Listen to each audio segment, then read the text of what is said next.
The most valuable things in a tech company aren't the computers, the office space, or even the brand name, they're the intellectual property rights that make everything work. I learned this lesson early in my career, but my investors were about to learn it the hard way. My name is Marcus Chen, and this is the story of how I lost my company but kept the most valuable part of it. 3 years ago, I founded NeuraTech, a startup developing revolutionary brain-computer interface technology.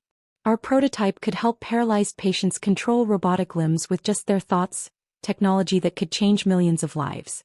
The early days were exciting. Working from my garage with 2 brilliant engineers I'd met at MIT, we created something unprecedented. Our initial tests were promising enough to attract attention from major venture capital firms. That's when Victor Reynolds entered my life. "This is groundbreaking," he said, examining our prototype during his first visit. Victor was a legend in Silicon Valley, known for turning startups into billion-dollar companies. His firm Reynolds Ventures had backed some of the biggest names in tech. We needed funding to begin clinical trials, and Victor offered us $20 million for a 40% stake. The contract seemed standard: board seats, voting rights, the usual startup arrangements. I kept 51% ownership, my co-founders split the remaining 9%. We all thought we were set for success. The first year was amazing. We hired top talent, moved into proper offices, and made rapid progress with our technology. Our initial clinical trials showed results that exceeded everyone's expectations. The medical community was buzzing with excitement. Then things started changing subtly. Victor began pushing for faster commercialization, wanting to expand into consumer applications before we'd perfected the medical technology. Gaming, virtual reality, social media integration, that's where the real money is, he insisted during board meetings. The medical applications can wait. But I stood firm. We'd started this company to help people, not to create another addictive consumer gadget. That's when the pressure began. First came the subtle threats. "Your funding might not be renewed if you continue being difficult," Victor's deputy would mention casually. Then the not-so-subtle ones. Board meetings became increasingly hostile. I started noticing strange things. Key employees being offered jobs at Victor's other companies. Crucial information about our technology development being shared with strategic partners without my approval. Documents going missing from our secure servers. That's when I remembered something my father, a patent attorney, had taught me years ago. In tech, son, always protect your core innovations separately. Companies can be taken, but good patents are forever. Following his advice, I'd taken precautions when we first started.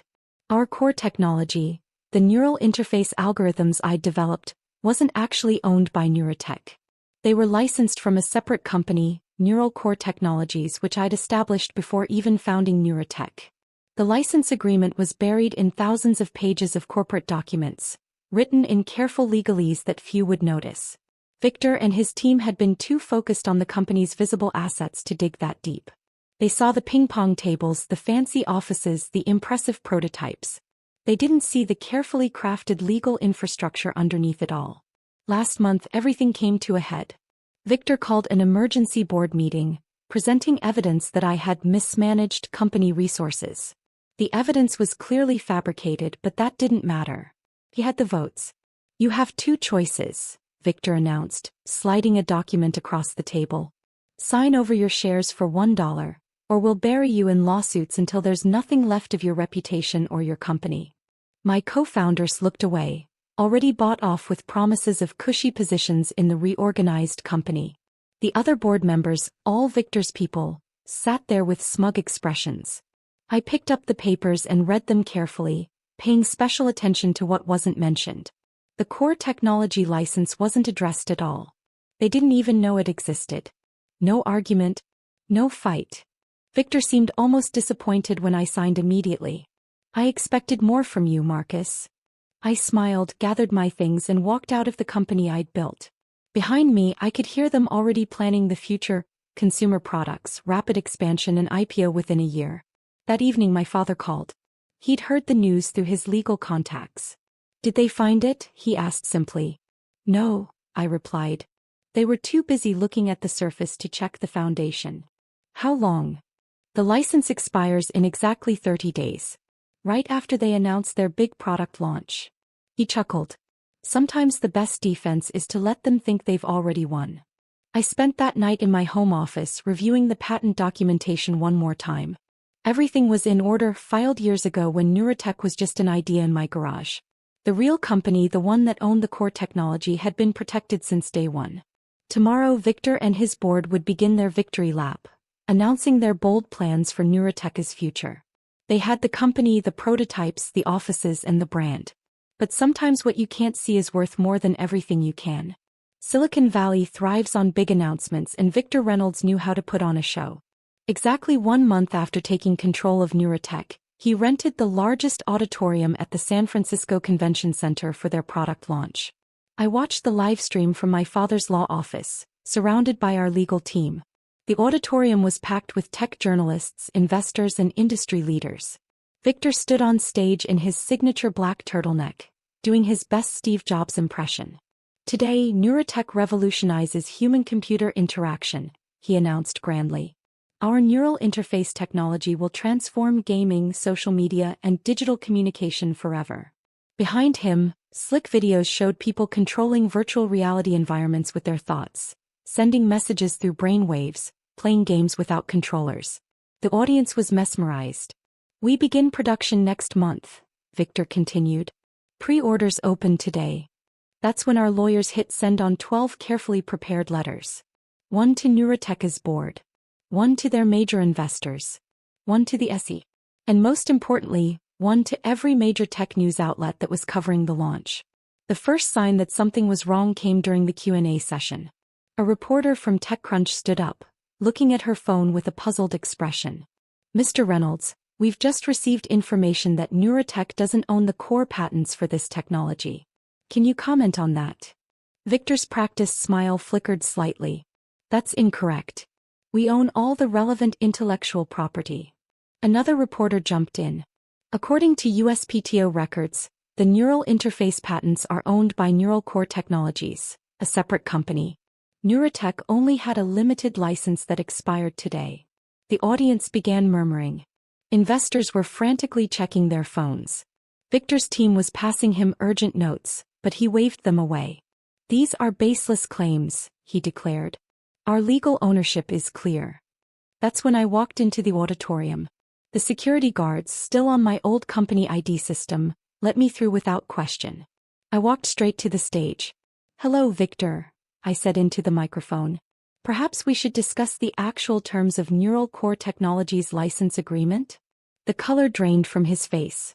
In the front row, his lawyers were frantically flipping through documents. "The core technology that makes NeuraTech's products possible," I continued, addressing the audience, "was never owned by NeuraTech. It was licensed from my other company, Neural Core Technologies. That license expired today." Chaos erupted. Investors were shouting questions. Journalists were live-tweeting every word. Victor's carefully orchestrated product launch was imploding in real time. "You can't do this," he hissed at me. "We'll fight it in court." I smiled. "Check your acquisition documents, Victor. You were so busy forcing me to sign over NeuraTech, you never asked about the intellectual property structure. You bought an empty shell." His lawyers had found it now. The licensing agreement buried in those thousands of pages of corporate documents. One of them was shaking his head at Victor, confirming my words. "Ladies and gentlemen," I announced to the stunned audience, "Neural Core Technologies remains the sole owner of this revolutionary technology. We're happy to discuss licensing arrangements with serious partners who share our commitment to medical applications and ethical development." The next few hours were a blur of media interviews, legal discussions, and watching NeuraTech's stock price plummet. Victor's dream of quick consumer products evaporated as investors realized he'd spent $20 million to acquire a company without its core technology. My phone was flooded with calls from other venture capital firms, medical technology companies, and even my former employees asking to join my new venture. But the most satisfying call came from the head of neurology at Johns Hopkins. "We've been following your work," he said. "Now that you're free from pressure to pursue consumer applications, would you be interested in partnering on advanced medical trials?" That was 3 months ago. Today, Neural Core Technologies is partnering with 5 major research hospitals, developing treatments for paralysis, neurological disorders, and stroke recovery. Our technology will help people walk again, communicate again, live independently again.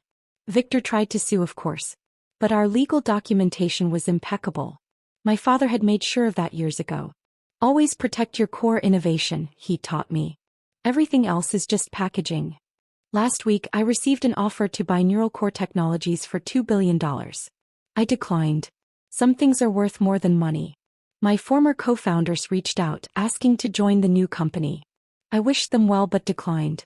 Trust, once broken, is hard to rebuild. The new research facility we're building has a plaque in the lobby that reads, "Technology in Service of Humanity." It's a reminder of why we started this journey and why protecting our core values was worth losing everything else. Yesterday, I visited a patient in our first advanced trial, a young woman paralyzed in a car accident. Using our interface, she moved a robotic arm to hug her daughter for the first time in 3 years. No consumer gadget could ever match the joy in their eyes. Victor Reynolds still gives interviews sometimes, claiming he was deceived.